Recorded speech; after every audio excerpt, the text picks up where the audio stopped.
National. आज की ताज़ा खबर आई है कि यूपी के सीएम योगी आदित्यनाथ ने सहारनपुर में अपना एक स्पीच दिया है। तो इन्होंने सहारनपुर के स्पीच में अपने यूपी के बारे में बहुत सी अच्छी अच्छी बातें बताई है। उन्होंने अब तक क्या क्या योजनाएं चलाई है, कितनी फैसिलिटीज़ दी है, यूपी को कितना उन्होंने आगे बढ़ाया है और आगे भी कैसे वो आगे बढ़ाएंगे, उन्होंने ये सब बताया अपने इस भाषण में। तो उनके इतने लंबे चौड़े भाषण के ऊपर आज मैं आपको सिंपली वेरी छोटे छोटे टिप्स में बता दूंगी बहुत आसान तरीके से कि उन्होंने उनके भाषण में क्या क्या बताया है, कौन सी अच्छी अच्छी बातें बताई है और क्या क्या उन्होंने वादा किया है।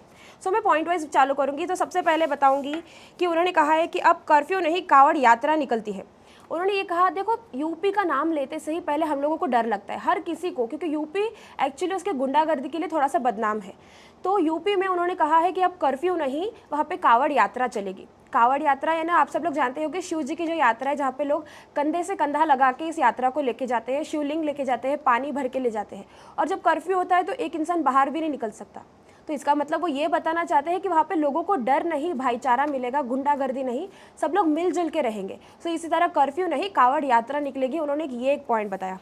उसके बाद उन्होंने बताया कि दिल्ली पहले बहुत दूर हुआ करता था, क्योंकि यार वहाँ के जो लोग हैं लोकल में रहने वाले, उनको कोई भी चीज़ के लिए यार पढ़ाई ही रहो या फिर कुछ भी मेडिकल अर्जेंसी रहो, तो यूपी में के जो छोटे मोटे गांव है वहाँ पे इतनी फैसिलिटीज़ नहीं है, तो उन्हें जाना पड़ता था दिल्ली। और दिल्ली जाने के लिए उन्हें बस, ट्रेन, इसका बहुत सा स्ट्रगल होता था। तो अब उन्होंने ये स्ट्रगल दूर करने के लिए उन्होंने ये वादा किया है कि इसी साल में दिल्ली सहारनपुर एक्सप्रेस हाईवे को वो इसी साल किसी भी हालत में कंप्लीट कर देंगे, ताकि लोग सहारनपुर से दिल्ली डायरेक्ट जा सकें। फिर उसके बाद उन्होंने बताया कि डिग्री के लिए लोग पहले मेरठ जाते थे। पढ़ाई के मामले में भी यूपी थोड़ा सा बैकवर्ड रह चुका है, बट हालांकि अब योगी सरकार आ गई है, तो योगी सरकार ने दावा किया है कि वो इस चीज़ को बहुत आगे बढ़ेंगे। और उन्होंने कहा कि पहले जैसे मेरठ में लोगों को जाना पड़ता था, डिग्री के लिए मेरठ तक जाना पड़ता था, पर अब वो वहाँ पे माँ शाकंभरी वीवी नया बनवाएंगे। एक कॉलेजेस है जहाँ पे वहाँ आपको डिग्रीज़ मिलेंगी, जो भी आप डिग्री पढ़ना चाहोगे, तो लोगों को मेरठ तक अपना गांव छोड़ के जाने की ज़रूरत नहीं गिरेगी और वो वहाँ पे ही बोल देंगे, सब पढ़ाई कर लेंगे। और फिर बताया है कि झूठे मुकदमे लगते थे। पहले उनका बोलना है कि कोर्ट कचहरी में झूठे मुकदमे लगते थे, लोगों के साथ धोखाधड़ी वगैरह करना ये शुरू रहता था। झूठे मुकदमे तो मे भी आज भी चल रहे होंगे, क्योंकि अपने नियम पे इतना भरोसा नहीं है, क्योंकि अपने इंडिया में बहुत से कोर्ट के केसेस हैं जो सालों साल चलते रहते हैं। अब उसमें से कितने सच है कितने झूठे हैं ये तो हम बता नहीं सकते, बट योगी सरकार कहते हैं कि उनके यूपी में अब झूठे मुकदमे बंद हो गए हैं और सब सच्चे मुकदमे चालू है, पर मुकदमे तो चालू है। और उसके बाद की बात आती है कि किसान पहले आत्महत्या करते थे। किसानों की बात करो तो आज भी बहुत से ऐसी न्यूज़, अगर हम एक दिन न्यूज़पेपर लेके बैठो तो कितने तो किसानों की आत्महत्या की हमें कम से कम एक तो न्यूज़ आपको यूं ही मिल ही जाएंगी। बट योगी सरकार का कहना है कि यूपी में किसान अब आत्महत्या नहीं करते, क्योंकि प्रधानमंत्री किसान सम्मान निधि उनको मिलती है। योगी आदित्यनाथ का बोलना है कि अब वहाँ पे प्रधानमंत्री उनको निधि दे रही है, उनको जो पैसे की ज़रूरत लगती है, जिसके कारण एक किसान लोन लेता था, उसको वो लोन अब लेने की ज़रूरत नहीं, इधर उधर से उधार लेके उस उधार की भरपाई करने की, आत्महत्या करने की परिस्थिति अब नहीं आती है। और इसके लिए अब किसान वहाँ पे आत्महत्या नहीं करते। ये किसान के लिए सबसे अच्छी बात है, जो मुझे सबसे ज़्यादा अच्छी लगी। फिर उसके बाद बता रहे हैं कि यहाँ पे कास्ट डिस्क्रिमिनेशन नहीं है, यहाँ पे नो कास्ट डिस्क्रिमिनेशन, क्योंकि पीएम मोदी जी ने हर कास्ट को हर तरीके की फैसिलिटीज़ दी है, ऐसा उनका दावा है।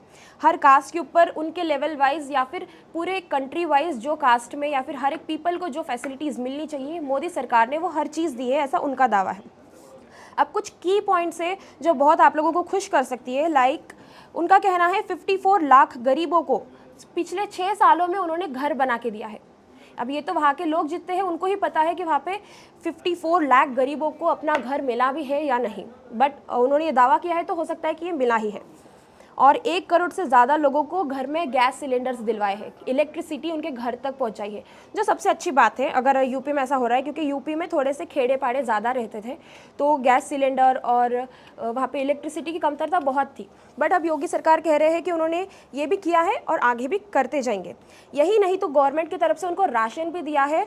और बेटी सुरक्षा, सबसे ज़्यादा रेप केसेस हम यूपी से सुनने में आते हैं। नॉर्थ इंडिया बोलते ही, यूपी बोलते ही नोएडा, गाज़ियाबाद, ये नाम सुनते ही लोग डर जाते हैं। इवन बच्चों को वहाँ पे पढ़ाई के लिए भेजने के लिए भी डरते हैं, क्योंकि वहाँ पे रेप केसेस ज़्यादा से ज़्यादा निकलते हैं। पर सीएम योगी आदित्यनाथ का कहना है कि अब बेटी सुरक्षा वहाँ पे बहुत ज़्यादा बढ़ चुकी है, पुलिस वहाँ पे एकदम सतर्क है, अब ये केसेस वहाँ पे बहुत कम हो रही है।